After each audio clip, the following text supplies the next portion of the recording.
Christian Schottl, bonjour. Bonjour. Vous êtes maire de la commune de Janvry et élu de l'Essonne depuis 28 ans. Vous êtes candidat aux élections législatives dans la quatrième circonscription de l'Essonne. Je souhaitais avoir votre sentiment sur ce qu'on appelle maintenant l'affaire Fillon. Vous qui êtes de sensibilité centriste, que vous inspire ce spectacle politique, juridique, médiatique? Je suis concerné parce que le dégât que ça fait au sein des habitants, des concitoyens qui se disent mais ces gens-là sont hors sol. Et en réalité, ce qui est grave dans cette affaire-là, et vous remarquerez quand même qu'on n'entend pas un député critiquer ou dire quoi que ce soit à propos de M. Fillon. Ce qui est grave, c'est que tout ce dispositif a été décidé unanimement par l'Assemblée nationale et par le bureau de l'Assemblée nationale, et que les sommes qui sont en jeu, parce que qu'est-ce qui choque les gens? C'est l'accumulation des sommes par mois qui tout d'un coup arrivent à des chiffres démentiels et qui, par rapport à un salaire moyen, nous submergent tous. Et en réalité, c'est l'Assemblée nationale qui a décidé ça. C'est l'Assemblée nationale qui fixe des moyens qui sont extrêmement importants au service des députés. Et on pourrait dire, après tout, pourquoi pas s'ils en ont besoin pour travailler. Sauf que je pense qu'on a atteint des niveaux d'exagération. Et que moi, si je suis député dans quelques mois maintenant, il y a deux, trois lignes que je voudrais qu'on arrive à fixer. La première, c'est que, évidemment, que si l'embauche est à la discrétion de l'élu, elle ne doit pas se faire dans la discrétion. Si j'embauche un bac plus 8, ou si j'embauche une secrétaire, il faut qu'on le sache. Il est évident aussi que je ne connais pas de députés qui bossent, parce qu'il y a ceux qu'on ne voit pas beaucoup à l'Assemblée nationale et qu'on voit nulle part, ou qui ne dépensent pas d'amendements, ou qui ne défendent pas des lois. Bon, mais parlons de ceux qui travaillent. Ils ont besoin de collaborateurs, ne serait-ce que pour tenir l'agenda. Et d'ailleurs, on est en droit de se demander si, pour Madame Fillon, si son salaire était fictif, alors qui bossait, parce que c'est impossible. La première des démagogies qui était avant l'affaire, c'est de dire il y a trop de députés, ils coûtent trop cher. Moi, je pense que plus on éloigne les députés du citoyen, plus on aura ce genre d'affaires. Et le contrôle du citoyen, parce qu'on est à proximité, parce qu'on nous voit, parce qu'on se connaît, il est essentiel. Donc, gardons, ne divisons pas par deux le nombre de députés, mais divisons-leur leurs moyens par deux. Et peut-être que la soupe sera moins bonne pour certains. On peut diviser les indemnités de représentation, les salaires par deux, et peut-être que du coup, on limitera un peu cette espèce de course effrayante qui fait dire à quelqu'un 5 000 euros, c'est pas grand-chose. Parce qu'actuellement, un député reçoit la somme exacte, vous l'avez en tête? J'ai pas en tête parce que franchement, je ne me présente pas pour savoir combien, je sais pas. Mais ce que je sais, c'est que globalement, un député finit par nous coûter 23 000 euros par mois. C'est beaucoup d'argent. Il y a ces indemnités, les 9 à 14 000 euros pour les salaires, plus les moyens pour avoir des permanences pour tout ça, qui lui tombent dans l'escarcelle. C'est trop. C'est trop. Et quand on demande à l'ensemble de nos habitants d'être raisonnables et de se serrer un peu la ceinture, eh ben, on peut aussi se serrer soi-même la ceinture. On peut ne pas avoir un régime de retraite qui est ahurissant. On peut essayer aussi de donner l'exemple. Et je pense que l'exemplarité pour un élu, c'est peut-être la première des vertus. C'est pas de l'antiparlementarisme, ça? Ah, c'est exactement le contraire. L'antiparlementarisme, c'est tout d'un coup donner une image de gens qui dorment à l'Assemblée et qui sont grassement payés. Ça, ces gens qui font ça, font de l'antiparlementarisme. Ce sont les députés qui font de l'antiparlementarisme. Mais de dire, il faut qu'on serre la ceinture parce qu'on demande à tout le monde de se serrer la ceinture et puis qu'on fasse preuve d'un peu d'exemplarité dans notre action et que, sincèrement, il y a des députés qui ne foutent jamais les pieds à l'Assemblée, c'est scandaleux. C'est juste scandaleux. Ils savent qu'ils ne sont pas élus pour leur travail à l'Assemblée nationale. Ils savent qu'ils sont élus parce qu'ils vont tapoter sur l'épaule des gens au bistrot. C'est de la démagogie. Deuxième démagogie que j'entends là, et qui me paraît alors surréaliste.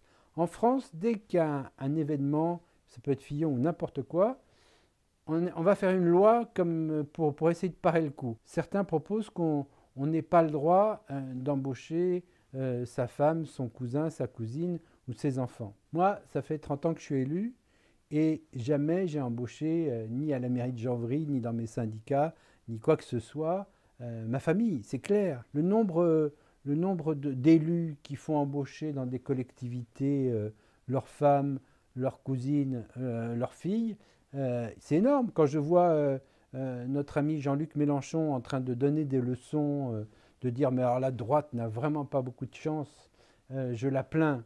Mais moi je plains la gauche, quoi. Je veux dire que moi j'ai été dans la même collectivité que Jean-Luc Mélenchon. Dès que sa fille a perdu une élection lamentablement du côté de Lyon, bizarrement, un poste s'est ouvert au Conseil général de l'Essonne et on l'attendait comme le Messie pour venir bosser en Essonne et qu'elle ait de quoi survivre. La nonchalance vis-à-vis des postes et des fonctions, elle est généralisée. Et Jean-Luc Mélenchon, comme les autres, pour lui, il était normal parce que c'est quelqu'un qui a toujours vécu des fonds publics. Enfin, je ne sais pas si jamais il a travaillé un jour un petit peu dans sa prime jeunesse, mais je ne suis pas sûr.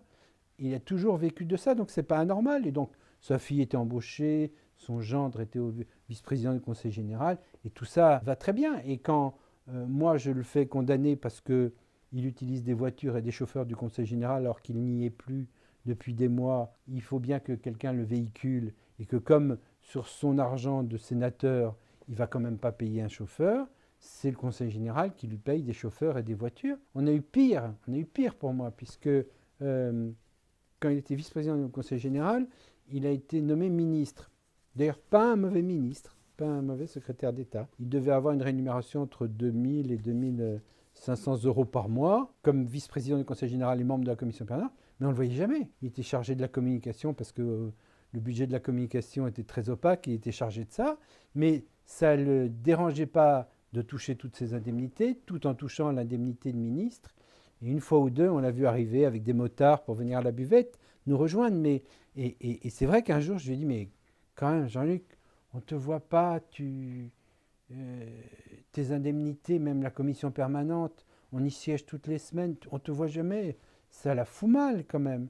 Il m'a répondu, mais je ne serai pas toujours ministre, et puis voilà quoi. Alors, je pense que maintenant, avec ces produits de livres et de produits dérivés et les t-shirts qu'il vend à son effigie, il peut s'en sortir. Mais à l'époque, visiblement, tout était bon à prendre. Donc quasiment, Jean-Luc Mélenchon a occupé un emploi fictif au Conseil général de l'Essonne, alors qu'il était secrétaire d'État, et pourtant totalement absent du Conseil général. Pour moi, c'est pire qu'un emploi fictif, parce que il s'est présenté au suffrage universel et il s'est engagé devant les électeurs à remplir un job qu'il n'a pas fait. Il a pris le beurre, l'argent du beurre, peut-être un peu le sourire de la crémière, mais en tout cas, il n'a pas respecté ses engagements.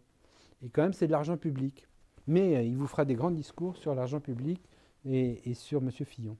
Et alors pourquoi est-ce que, bizarrement, ça devait se savoir, pourquoi est-ce que la presse locale, je ne sais pas, ne s'en est pas fait écho pourquoi est-ce qu'au niveau local, personne ne s'en est ému? Parce qu'il y a d'abord une espèce de complaisance. Nous, en Essonne, on a eu un truc particulier, c'est qu'il y a une espèce d'amour étrange, très interpellant, entre Serge Dassault, qui, au niveau national, est patron du Figaro, mais au niveau local, il avait acheté le canard local qui s'appelait Républicain, et il y avait une entente absolue entre Serge Dassault et Jean-Luc Mélenchon. Il fallait bipolariser entre le méchant capitaliste et le rouge. Quand Jean-Luc Mélenchon a eu ses ennuis, quand j'ai porté plainte pour détournement d'argent public, la presse nationale s'en est fait écho. Évidemment, le procureur de la République s'en est saisi, mais il a eu un rappel à la loi parce que quand même, c'était pas très raisonnable. Le seul journal qui n'en a pas parlé, c'est le journal local de M. Dassault. Et je me souviens d'avoir écrit à Serge pour lui dire, mais quand même, c'est énorme. À chaque fois qu'il se passe un truc un peu important dans ce département, ça passe sous le boisseau pour des espèces d'ententes qui sont un peu étranges. D'accord. Il y avait une amitié alors entre eux? Mais il y a une fascination évidente. Et si vous regardez les photos où ils se regardent, entre Mélenchon et Dassault, c'est très très étrange. Il y a une fascination entre le marchand d'armes et Octobre Rouge qui est extraordinaire. Alors François Fillon à droite, Jean-Luc Mélenchon à gauche, finalement, parce alors quoi, tous les politiques sont des pourris finalement, il n'y a pas de perle à vertu plus à droite qu'à gauche. Alors, si on tombe sur le tous pourri, c'est évidemment catastrophique. Je pense qu'on a les élus qu'on mérite. Et qu'il y a un moment où, excusez-moi, sans diffamer, mais si on réélit régulièrement M. Balkany, il n'y a pas de raison que cette exemplarité-là qui est mauvaise ne se reproduise pas. Il faudrait qu'on soit intransigeant. Moi, je fais partie des élus qui ont signé la pétition pour que, si on a un casier judiciaire qui n'est pas vierge, on n'ait pas le droit de se présenter. Il serait intolérable qu'un enseignant qui se soit mal conduit avec un enfant puisse continuer à enseigner. C'est incroyable que quelqu'un qui s'est mal conduit avec l'argent public continue et ait parfaitement le droit. Et moi, j'en vois quand même régulièrement et d'un peu partout qui ressortent comme des jonquilles au bout de quelques années, lavés de tout péché et qui s'apprêtent à recommencer. Il faut qu'on soit intransigeant. Et sans aller chercher les exemples des pays du nord, du sud et de l'ouest, c'est vrai qu'il y a un certain nombre de pays où tout ce que nous vivons en France ne passerait pas. Et, et l'espèce de sentiment d'impunité que peu à peu acquièrent des élus, je les trouve hors sol. Et que moi, je défends ma candidature aux législatives là-dessus. C'est que moi, je suis né ici, mes gosses sont nés à l'hôpital de Longjumeau. Je suis maire depuis 28 ans sur une commune de 650 habitants. Je peux vous dire que si je prends un bouton de guêtre, les 650 habitants, ils le voient. Alors, c'est vrai que sur des structures plus grandes, ça se voit moins, mais au dernier conseil municipal, on parlait de la réfection de la mairie, et moi, j'ose pas, quoi, parce que tout simplement, refaire la moquette qui a 20 ans, je me dis qu'il y a d'autres dépenses, quoi. Très bien. Christian Schott, merci.